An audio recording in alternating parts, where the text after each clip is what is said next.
Sekarang saya akan memberitakan kepada saudara arti pertobatan yang sejati. Saudara-saudara, mari kita berkata, puji Tuhan, puji Tuhan, haleluya. Manusia dicipta menurut peta teladan Allah. Allah itu adalah kekal, maka diberikan kekekalan. Allah itu adalah suci, kita diberikan kemungkinan bermoral. Allah itu adalah Allah yang menjadi Tuhan, kita diberikan semacam kebebasan pada permulaan. Tetapi karena kita berbuat dosa, kebebasan itu sudah hilang. Allah itu sang pencipta, maka kita diberikan daya cipta.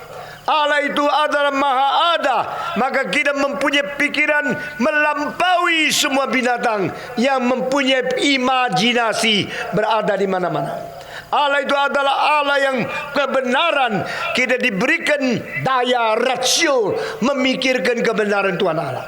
Allah itu adalah Allah yang adil, maka kita diberikan hak untuk mempunyai sifat hukum.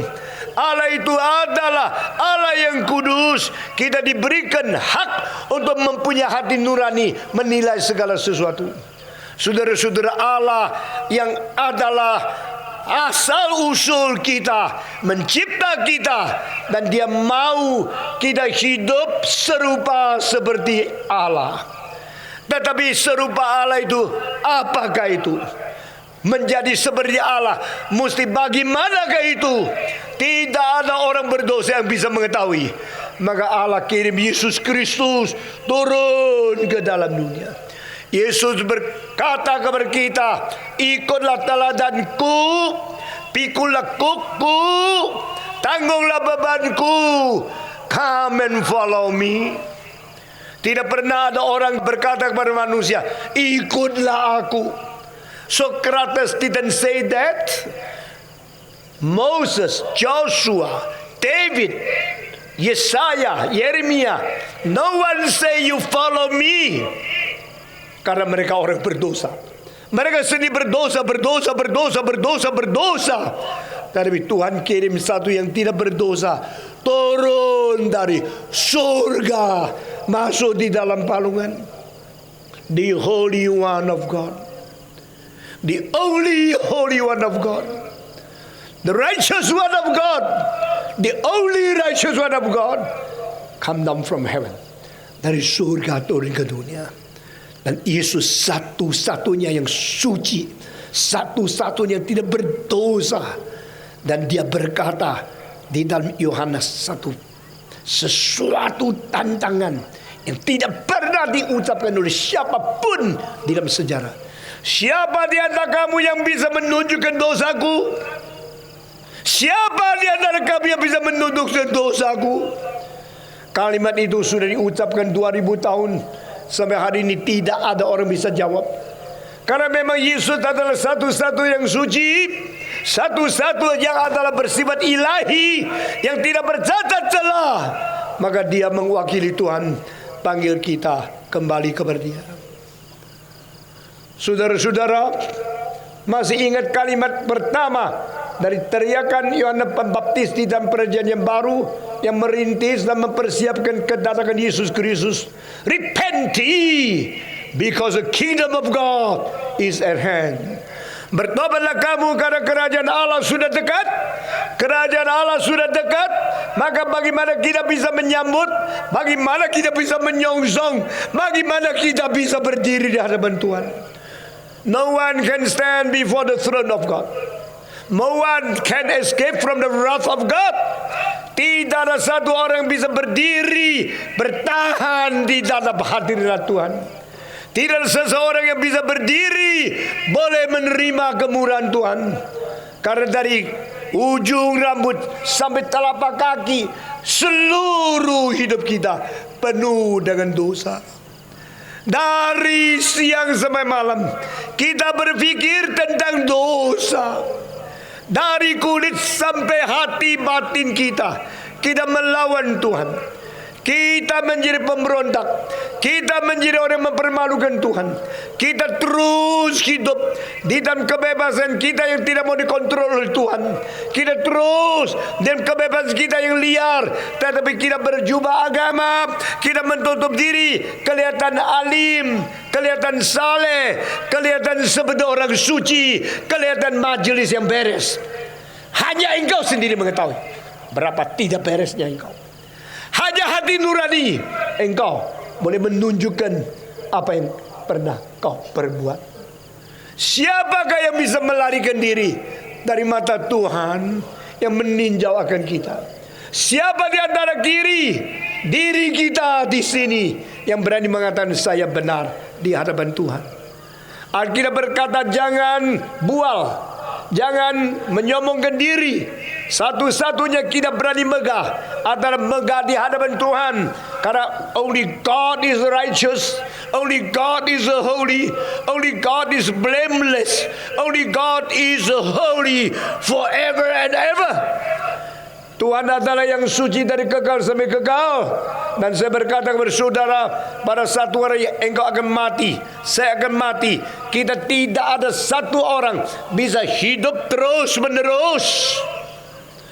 Pada waktu kita harus mati, kita akan pergi berjumpa dengan Tuhan. Setelah tubuh kita dikuburkan, jiwa kita berdiri menghadap Tuhan. Pada saat itu saya tanya, sudahkah engkau mempersiapkan diri? Have you prepared to meet your God? 3000 tahun yang lalu Nabi Mika berkata, prepare to you meet your God. Bersiaplah bertemu dengan Tuhanmu. Pada waktu kita berdiri di hadapan Tuhan, kita telanjang, semua dosa terbongkar, semua penipuan, semua kepalsuan, semua kemunafikan, semua kejahatan telanjang di hadapan Tuhan.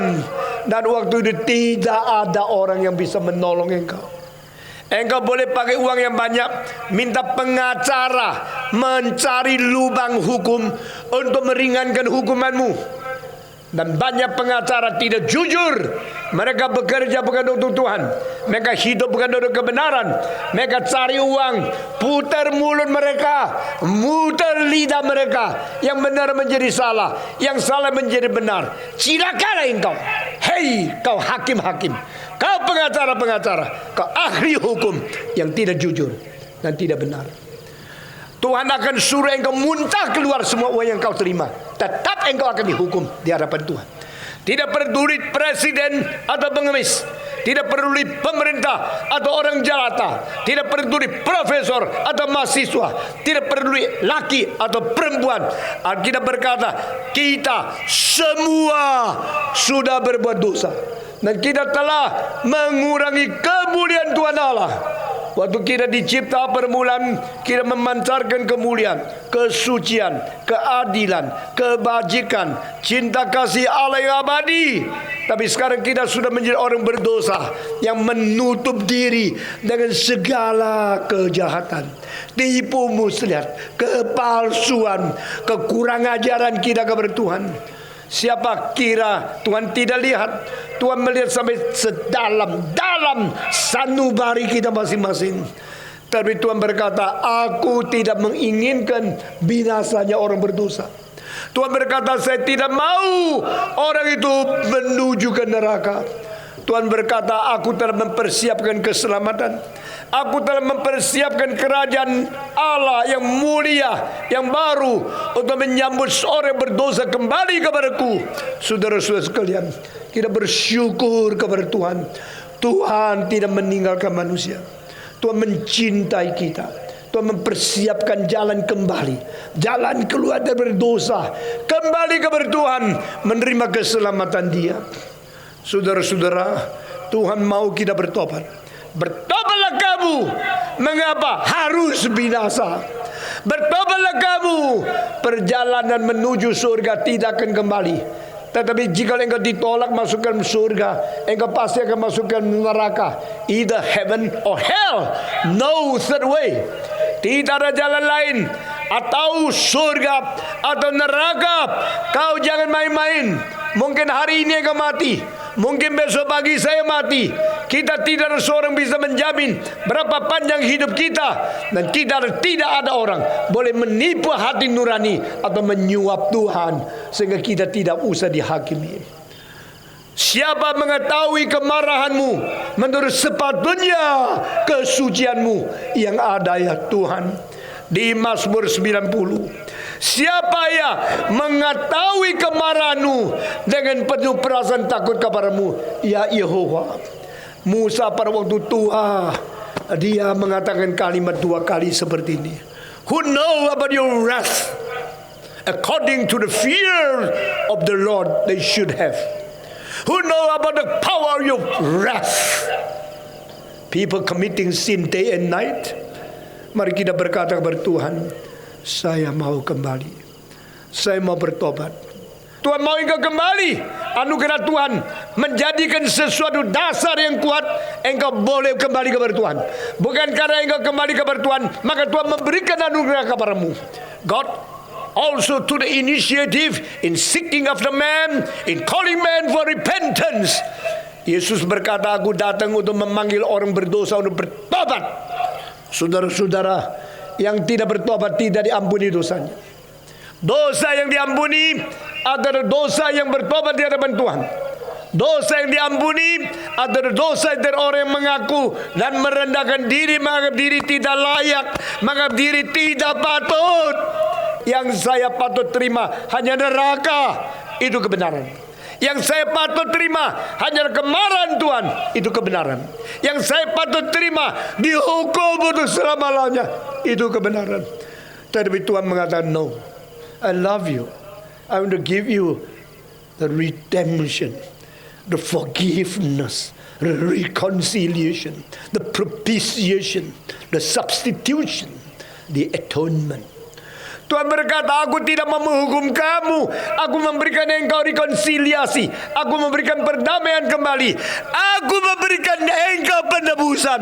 Aku memberikan engkau propisiasi. Kristus mati bagi kita supaya kita boleh kembali kepada Tuhan. Kristus mati bagi kita supaya kita tidak perlu menerima hukuman Tuhan. Kristus mati bagi kita supaya dosa kita boleh dibersihkan, dihapus oleh darah Yesus Kristus. Saudara-saudara, tidak ada cinta kasih lebih besar daripada ini. Barang siapa menerima Kristus, dia menerima hidup yang kekal. Barang siapa yang menerima Kristus, dia menerima cinta kasih Allah yang tidak berubah. Barang siapa yang menerima Kristus, dia menerima penebusan yang sempurna. Barang siapa yang menerima Yesus Kristus, menerima janji Tuhan, kita akan bersama dengan Tuhan Sang Pencipta, Pengasih, Penyayang, Penyelamat, Pengwahyu kebenaran. Hidup dengan Tuhan untuk selama-lamanya, tidak berhenti. Adakah cinta kasih lebih besar daripada ini? Di dalam ayat kita mengatakan, kau diselamatkan hidup kekal, kau tidak diselamatkan binasa selama-lamanya. Kuncinya di mana? Yesus Kristus. Di bawah kolong langit hanya satu nama yang diberikan supaya kita boleh menerima keselamatan di Dia, Yesus Kristus. Ini adalah Kisah Para Rasul pasal 4 ayat 12. Karena di bawah kolong langit tidak diberikan nama lain di mana kita boleh memperoleh keselamatan, hanya di dalam Yesus Kristus. Saudara-saudara, di dalam Sokrates tidak ada jalan keselamatan. Siapa yang cukup baik, siapa yang berkualifikasi berbuat baik sampai Tuhan mengatakan, karena engkau baik, engkau boleh masuk surga. Not even one. Segala kebenaran kita hanya seperti pakaian yang bercompang-camping saja. Segala jasa kita semua akan ditiadakan oleh Tuhan. Maka Roma pasal 3 berkata, diselamatkan bukan melalui mendirikan jasa, tetapi melalui iman kepada Yesus Kristus. Not establishing your merit, you can be accepted by God, but because you believe in Jesus Christ, besides the faith, no one can be delighted by God. Percaya kepada Tuhan, beriman kepada Dia, bertobat meninggalkan dosa, itulah satu-satunya jalan kembali kepada Tuhan. Kita bersyukur kepada Tuhan, Injil sudah dikabarkan 2000 tahun dan sudah sampai ke Kutai Barat. Saudara-saudara, tidak ada juru selamat di luar Kristus, tetapi Yesus Kristus satu-satunya juru selamat. Puji Tuhan. Yesus tidak pernah minta didoakan oleh orang lain. Yesus sebelum mati mendoakan orang dosa seluruh dunia. Amin. Yesus berkata, ampunilah mereka, karena apa yang mereka perbuat mereka tidak tahu.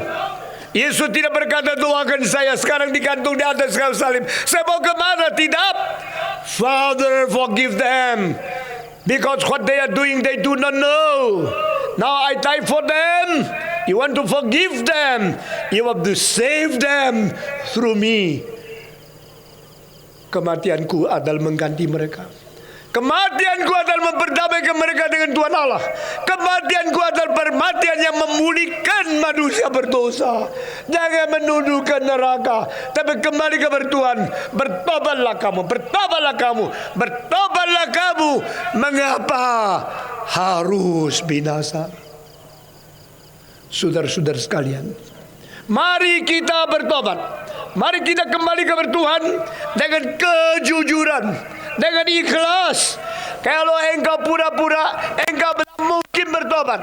Orang bertobat harus jujur, harus ikhlas, harus sincere, dan harus rendah hati. Aku tidak layak ya Tuhan.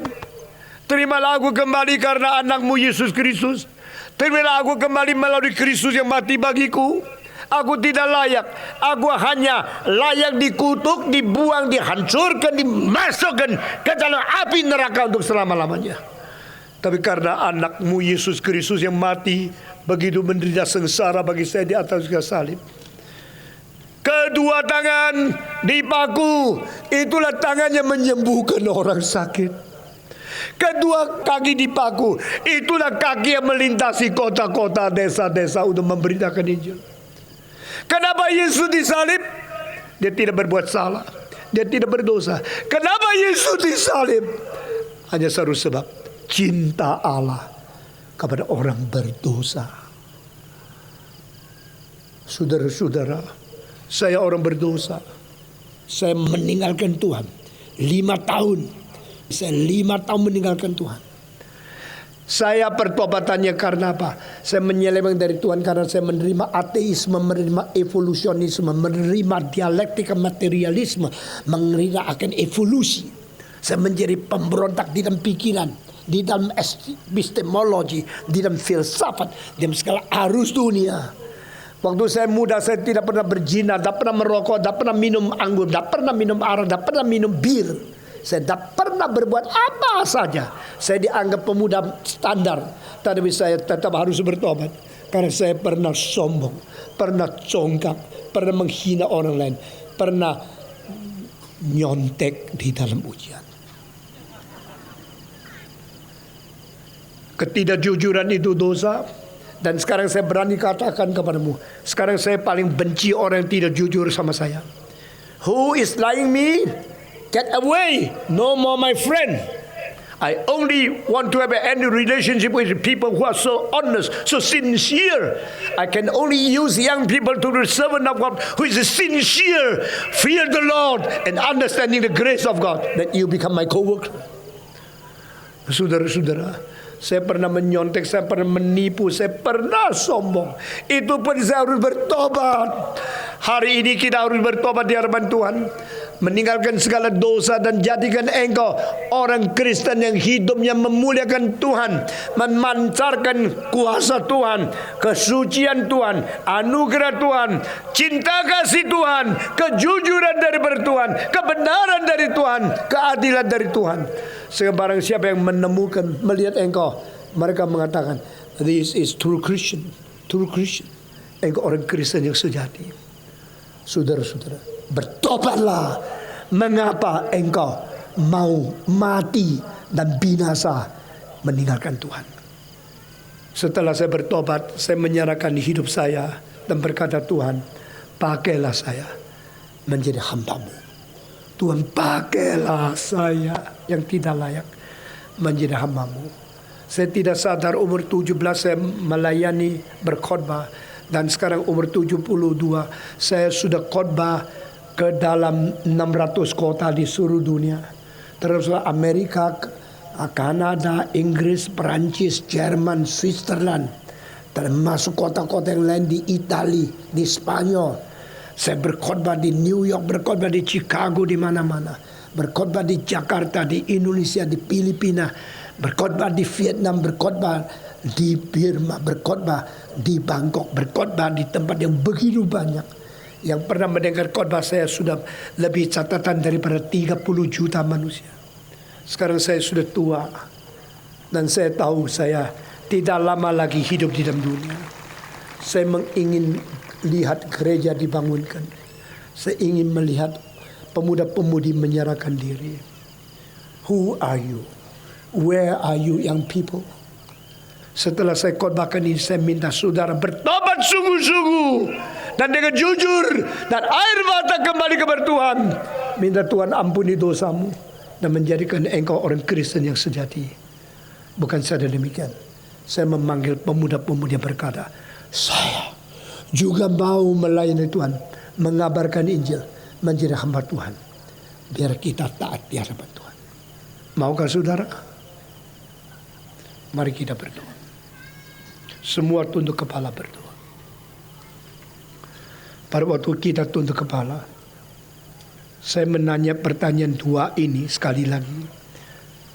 Siapa yang berkata, Tuhan, saya mau bertobat, saya mau kembali kepadamu, saya mau menjadi orang Kristen yang sejati, saya menjadi orang Kristen yang hidup suci memuliakan Tuhan. Saya tidak panggil lagi engkau maju ke depan. Bersata dengan tadi semua, engkau sekarang akan berjanji di hadapan Tuhan. Tuhan, aku berjanji hidup untuk Engkau, memuliakan Engkau. Orang Kristen yang mau berjanji hidup bagi Kristus, yang mau mengikut Tuhan dengan sungguh-sungguh, dipersilakan dengan hormat. Tidak usah maju ke depan, hanya angkat tangan. Tuhan, pelihara saya menjadi orang Kristen yang sungguh-sungguh memuliakan Tuhan. Angkat tangan saudara, siapakah? Puji Tuhan, puji Tuhan, puji Tuhan. Hidup berjanji dan tepatkan di hadapan Tuhan. Tangan diturunkan. Saya tanya pertanyaan kedua. Siapa pemuda-pemudi berkata, Tuhan, kalau Engkau mau pakai saya bersiap, saya bersedia mau menjadi hamba-Mu. Saya mau belajar, saya mau mengabarkan Injil, saya mau memberitakan firman Tuhan. Pemuda-pemudi yang mau berjanji menjadi hamba Tuhan, silakan berdiri. Siapakah? Pemuda-pemudi yang mau menjadi hamba Tuhan, sekarang saya persilakan berdiri di tempat. Berdiri di tempat. Siapa lagi? Puji Tuhan. Siapa lagi? Pemuda-pemudi berkata, Tuhan, saya juga mau menjadi hamba-Mu. Saya mau menyerahkan diri mengabarkan Injil. Mulai hari ini, selama-lamanya saya mencari kehendak-Mu. Dipersilakan dengan hormat berdiri di tempat. Siapa lagi? Sekarang berdiri. Siapa lagi? Puji Tuhan. Puji Tuhan. Puji Tuhan. Ada lagi. Ada lagi. Jangan takut, Tuhan akan memelihara, akan memimpin engkau, akan seumur hidup membawa dan memberikan kecukupan kepada engkau sebagai hamba Tuhan. Engkau berkata, saya juga mau. Silakan berdiri. Siapa lagi? Pemuda-pemudi yang mau menjadi hamba Tuhan, berdiri. Masih ada? Sekarang saya minta semua berdiri dan kita mau berdoa. Semua berdiri. Semua ikut saya berdoa. Bapa dalam Yesus Kristus, Allah yang sejati, saya sudah datang kepadamu. Saya sudah dengarkan khotbah-Mu yang telah menusuk hati saya, yang mencerahkan hidup saya. Tuhan, ampuni saya, beri kekuatan kepada saya menjadi manusia yang bertobat, tidak binasa. Terimalah doa saya. Dengarlah seruan hati saya. Mulai hari ini saya milik-Mu sampai selama-lamanya. Dalam nama Yesus Kristus, penebus dan juru selamat saya yang hidup. Amin.